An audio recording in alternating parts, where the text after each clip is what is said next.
Hello students. आज हम पढ़ने वाले हैं प्लूरा के बारे में। तो ये बहुत इम्पोर्टेंट टॉपिक है। 5 मार्क्स में ये पूछा जाता है। और इसमें हम क्या क्या प्लूरा के में क्या क्या पढ़ने वाले हैं। जनरल इंट्रोडक्शन के बारे में पढ़ने वाले हैं, कितने टाइप्स की होती है प्लूरा, एंड इसमें pulmonary ligament and recesses of pleura, and last में क्लिनिकल एनाटॉमी। ठीक है ना। तो चलिए देखते हैं। तो सबसे पहले प्लूरा की बात करेंगे तो इसकी डेफिनेशन क्या है। What is pleura? तो ये एक सीरस मेम्ब्रेन होती है। सीरस मेम्ब्रेन होती है जो लाइन किसके होती है, मीजोथीलियम से लाइन होती है, जो कि फ्लैटन इपिथीलियम से बनी हुई होती है। ठीक है। और किसको कवर करती है? ये कवर करती है, pleura is the covering of the lungs. Covering of the lungs, ठीक है ना। Covering of the lungs. Okay. अब बात करते हैं इसकी सिचुएशन क्या है, पोजिशंस। तो there are two pleural sac. ठीक है ना। ये दो प्लूरल सैक हैं, एक और ये दो। ठीक है ना। On each side of mediastinum, ये मीडियास्टिनम है खाली space, this is the mediastinum. ठीक है ना। और इसके ईच साइड में एक एक यानी वन पेयर अपन को क्या मिलती है, प्लूरल प्लूरल सैक मिलता है। ठीक है ना। इसके टाइप क्या है? दो टाइप है इसके। आउटर लेयर में होती है जिसे कहते हैं पैराइटल प्लूरा। ओके। और इनर लेयर में होती है उसे क्या बोलते हैं, बिसरल या पल्मोनरी प्लूरा। ओके। ठीक है ना। पैराइटल प्लूरा होती है वो आउटर होती है, और बिसरल जो कि लंग्स की सरफेस से अटैच होती है उसे इनर या विसरल या पल्मोनरी प्लूरा कहते हैं। ठीक है ना।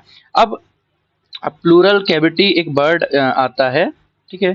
प्लूरल कैविटी एक बर्ड आता है। हाँ। तो वो क्या है? तो two pleura continue with each other around the hilum of lungs between pleural cavity. ठीक है ना। ये एक बताते हैं कौन सी है। This is the pleural, this is the parietal pleura. ठीक है। Parietal pleura. This is the visceral pleura. और इन दोनों के बीच में जो कि कैविटी है, this is the pleural cavity. This is the pleural cavity. Okay. अब बात करते हैं टू टाइप्स की होती है। तो पल्मोनरी या बिसरल प्लूरा के बारे में हम सबसे पहले पढ़ लेते हैं। तो covers surface and fissures of lungs.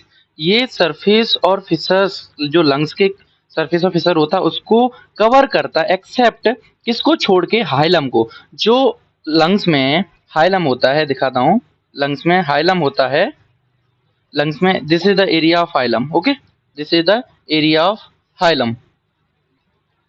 यहाँ पर नहीं होती है कौन सी, पल्मोनरी प्लूरा या बिसरल pleura. It continue with parietal pleura, जो कि देखो यहाँ पर क्या होता है, ये कंटिन्यू होता है पैराइटल प्लूरा के साथ में, और पल्मोनरी लिगामेंट का फॉर्मेशन करता है। ठीक है। अभी हम आगे देखेंगे। ठीक है ना। तो they cover the surface and fissures of the lung except hilum where it continue with pleura. Parietal pleura जो क्या करता है, पल्मोनरी लिगामेंट फॉर्मेशन करता है। ठीक है। ये किससे attach to lungs and can not be separated firmly, आसानी से अलग नहीं किया जा सकता है इसको, और ये लंग से अटैच होती है। ठीक है ना। अब आउटर की बात करेंगे तो this is the inner, this is the inner, this is the outer. ठीक है। अब दिस इज, ये थिक होती है कंपेयर टू विसरल प्लूरा से। ठीक है ना। इसके सब डिविजन्स होते हैं, coastal, diaphragmatic, mediastinal and cervical. अब कहाँ कहाँ होती है इसकी पोजीशन, जिसके 4 डिविजन्स बताए हैं, इसके डिवीजन बताते हैं। This is the cervical pleura, ये इसे बोलते हैं cervical pleura. This is the coastal surface, जो कोस्टल रिफ्स होती हैं उस वाले एरिया को बता दिया गया है coastal pleura. This is the mediastinal, जो मीडियास्टिनल साइड होता है इसे बोल दिया गया है mediastinal pleura. And diaphragmatic pleura. ठीक है ना। डायफ्रामेटिक प्लूरा, ये this is the diaphragmatic pleura. तो ये जो आउटर प्लूरा या पैराइटल प्लूरा होता है, और उसके 4 डिवीजन हमने पढ़ लिए। ठीक है ना। अब हमने एक चीज भी पढ़ ली, पल्मोनरी कैविटी भी पढ़ ली, जो किस किस के बीच में होती है, पैराइटल प्लूरा और विसरल प्लूरा के बीच में। ठीक है। अब बात करते हैं comparison of visceral and parietal pleura. ये इंपॉर्टेंट है। ठीक है। अभी हम इसको देखते हैं। ये हमने लिख दिया तो हमारे 5 मार्क्स रेडी हो जाएंगे। ठीक है, तो सबसे पहले बात करते हैं डेवलपमेंट।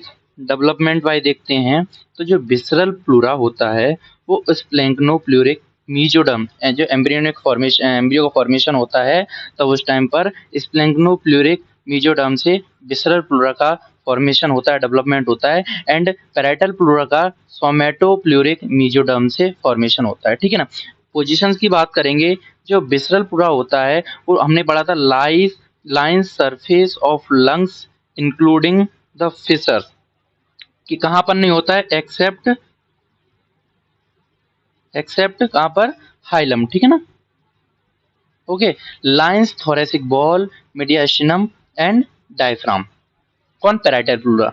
अब नर्व सप्लाई की बात करेंगे, तो nerve supply parasympathetic nerve from T2 T5 ganglia and parasympathetic from vagus nerve. Okay, vagus nerve किसको, विसरल प्लूरा को।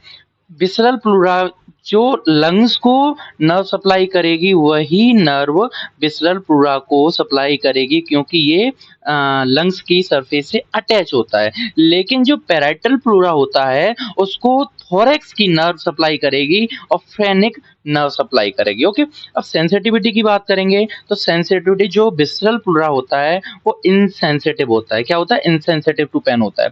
लेकिन जो पैराइटल प्लूरा होता है वो sensitive to pain which may be referred. Okay, blood supply की बात करेंगे, तो ब्रोंकियल वेसल इसको ब्लड सप्लाई करती है विसरल प्लूरा को, और पैराइटल प्लूरा को इंटरकोस्टल जो थोरैक्स को रिब्स को सप्लाई करेगा, जो रिब्स की मसल है इस एरिया को जो सप्लाई, वही पैराइटल प्लूरा को सप्लाई करेगा, जैसे इंटरकोस्टल और pericardio phrenic vessel. Okay, blood supply ये करेंगी। लिम्फ ड्रेनेज की बात करेंगे तो ट्रैकियो ब्रोंकियल लिम्फ नोड करेंगे लिम्फ ड्रेनेज विसरल प्लूरा से, और पैराइटल प्लूरा से इंटरकोस्टल लिम्फ नोड करेंगे। तो ये हमने general comparison of visceral pleura and parietal pleura देख लिया है, ये इंपॉर्टेंट है।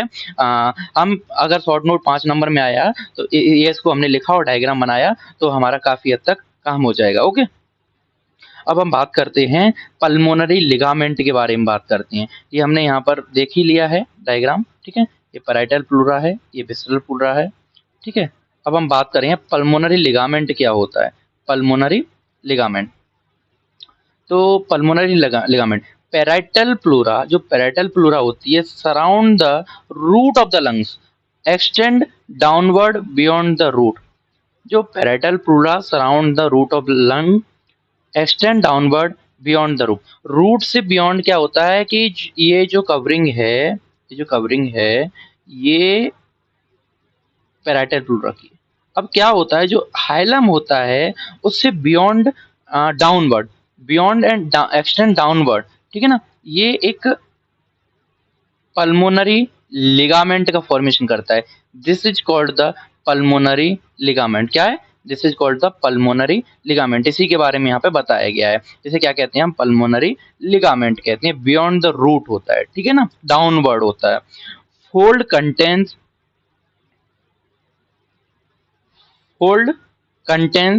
क्या क्या है इसमें, क्या क्या होता है, thin layer of loose areolar tissue plus few lymphatics होते हैं। ठीक है, इसमें यहाँ पर फ्यू लिम्फेटिक्स होती हैं एंड लूज एरियोलर टिश्यू होते हैं। Okay, it provide dead space into which pulmonary vein expand. जब अब ये इसका फंक्शन क्या है पल्मोनरी लिगामेंट का, ये एक डेड स्पेस प्रोवाइड कराता है, जिसमें क्या होता है जो पल्मोनरी वेन वगैरह होती हैं, ये जो पल्मोनरी आर्टरी और वेन है ये क्या होती हैं, एक्सपांड कर जाती हैं। इसमें किस टाइम पर, ड्यूरिंग इंक्रीज वेनस रिटर्न इन एक्सरसाइज। जब हम एक्सरसाइज करते हैं तो क्या होता है, हमारा ब्लड फ्लो बढ़ता है तो वेनस रिटर्न होता है, ज़्यादा होता है, तो इन वेन्स को, आर्टरीज को क्या स्पेस ज़्यादा चाहिए, यहाँ पर स्पेस चाहिए। तो स्पेस यहाँ पर अब वो क्या है, इसमें एक्सटेंड हो जाती हैं, ये एक्सपांड कर जाता है, ये एक्सपांड कर जाता है पल्मोनरी लिगामेंट, तो हेल्प करता है मोर ब्लड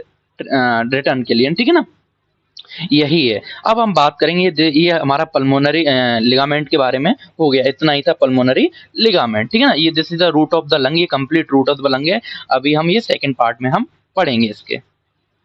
अब आप बात करते हैं रेसेस ऑफ द प्लूरा। हाँ, रेसेस ऑफ द प्लूरा क्या होता है? रिजर्व स्पेस, क्या कहते हैं इसे? रिजर्व स्पेस, ठीक है, for for lungs to expand during deep inspiration. जब हम डीप इंस्पायरेशन करते हैं तो क्या लंग्स फुली एक्सपांड होते हैं, तो उनको एक स्पेस, एक्स्ट्रा स्पेस चाहिए होता है। वो कौन प्रोवाइड कराता है? रेसेस ऑफ द प्लूरा कराता है। तो कितने रेसेस होते हैं? Two recesses of the of parietal pleura होते हैं, ठीक है। क्या होता है? टू होते हैं। कौन कौन से? एक होता है कोस्टो मीडियास्टिनल प्लूरा रेसेस और कोस्टो डायफ्रामेटिक रेसेस। अब देखते हैं कि कौन कौन से होते हैं ये।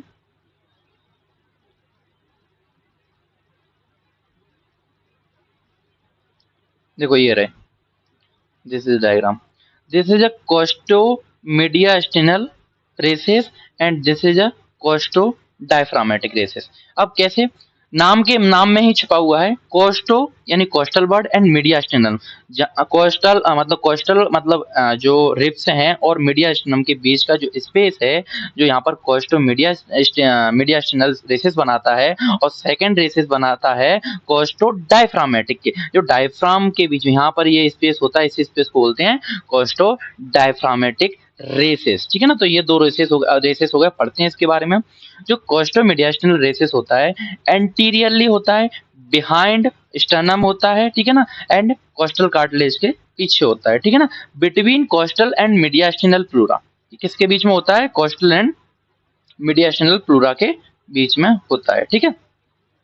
अब हम बात करते हैं particularly in relation cardiac notch of left lung. जो लेफ्ट लंग में कार्डियक नॉच होती है, राइट में नहीं होती, लेफ्ट में ओनली होती है, तो वही रिलेशन है इसका कोस्टो मीडियास्टिनल रेसेस का। ओके, अब बात करते हैं, एंड इसमें एक और पॉइंट है, filled up by anterior margin of lungs in quite breathing. जब हम क्वाइट ब्रीदिंग करते हैं तो उस टाइम पर ये एंटीरियर मार्जिन ऑफ लंग से फिल अप हो जाता है, ठीक है, ये वाला एरिया फिल अप हो जाता है। अब कोस्टो डायफ्रामेटिक रेसेस की बात करेंगे तो इसकी पोजीशन क्या है? इंफीरियर है, हमने अभी पढ़ा।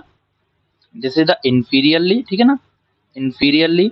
एंड बिटवीन किस किस के बीच में होता है? Coastal and diaphragmatic pleura. This is the coastal pleura and diaphragmatic pleura के बीच में ये होता है, ठीक है ना। Vertically 5 centimetre and extend from 8 to 10th rib in mid axillary line. 8 से लेके 10th रिब तक इसकी पोजीशन होती है, ठीक है ना। अब बात करते हैं, ये fill up by lungs expand into this during inspiration, so these recesses are obvious only in expiration. जब हम इंस्पायरेशन करेंगे तो ये क्या है? ये लंग्स फुली एक्सपांड होंगे और उनके कारण हमको ये नहीं दिखेंगे, इनके कारण ये हमको नहीं दिखेंगे, ये फिलअप हो जाएंगे।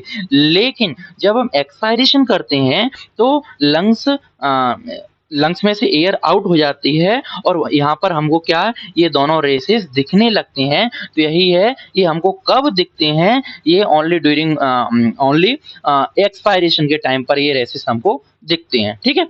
ये हमारे दो रेसेस के बारे में हमने ये पढ़ लिया। ओके, अब हम बात करने वाले हैं इसका क्लिनिकल के बारे में बात करने वाले हैं। तो क्लिनिकल एनाटॉमी, पैरासेंटेसिस थोरेसिस होता है, ठीक है ना, जिसमें क्या होता है? लंग्स में फ्लूइड भर जाता है, उसे हम कहते हैं पैरासेंटेसिस थोरेसिस, ठीक है ना। यहाँ पर जब इसको aspiration of any fluid from the pleural cavity, जब प्लूरल कैविटी से कोई भी फ्लूइड जब हम बाहर निकालते हैं तो उसे क्या बोलते हैं? उस टर्म को क्या, उसको क्या बोलते हैं? प्लूरल इफ्यूजन वर्ड यूज नाम देते हैं, ठीक है। ये किस पोजिशन, किस किस जगह पर किया जाता है? एक फिक्स पोजिशन है इसकी, 8th इंटर कोस्टल स्पेस। कहाँ पर? 8th inter coastal space mid axillary line में। ओके, अब प्लूरेसी की बात करेंगे, प्लूराइटिस। तो इसमें क्या होता है? इन्फ्लामेशन ऑफ प्लूरा, ठीक है, इन्फ्लामेशन ऑफ प्लूरा, प्लूरा हो जाता है, ठीक है ना। एंड देन इसमें क्या क्या करते हैं? जब इन्फ्लामेशन ऑफ प्लूरा हो जाता है, इसमें प्लूरल इफ्यूजन करके हम प्लूरल कैविटी से फ्लूइड निकालते हैं, तो उसमें sign of tuberculosis of lungs check किया जाता है, ठीक है ना, टेस्ट किया जाता है। नेक्स्ट है न्यूमोथोरेक्स, हीमोथोरेक्स, हाइड्रोनीमोथोरेक्स एंड एम्फाइमा। इनमें क्या होता है, इनमें होता है कि जो न्यूमोथोरैक्स होता है उसमें present of air in the pleural cavity, pleural cavity में जब एयर फिल हो जाती है, एयर एक्स्ट्रा एयर एयर आ जाती है तो उसे न्यूमोथोरैक्स बोलते हैं। जब ब्लड आ जाता है तो हीमोथोरैक्स बोलते हैं, और एयर के साथ में वाटर भी आ जाता है प्लूरल कैविटी में तो उसे हाइड्रोनीमोथोरैक्स बोलते हैं। और जब पस होता है प्लूरल कैविटी में प्रेजेंट तो उसे एम्फाइमा कहते हैं, एम्फाइमा कहते हैं। ओके, तो ये हमारा क्लिनिकल एनाटॉमी हो गया, एंड जनरल इंट्रोडक्शन हो गया, कंपैरिजन हो गया। ओके, एंड ये हमारा पल्मोनरी लिगामेंट हो गया, रेसिस ऑफ द प्लूरा हो गया। ठीक है, ये हमारा ये नोट्स रेडी है। ओके, तो बताइए ज़रूर कमेंट सेक्शन में कि आपको समझ आया। कोई डाउट हो तो कमेंट सेक्शन में ज़रूर बताइएगा। लाइक कीजिए, सब्सक्राइब कीजिए, शेयर कीजिए। Thank you so much.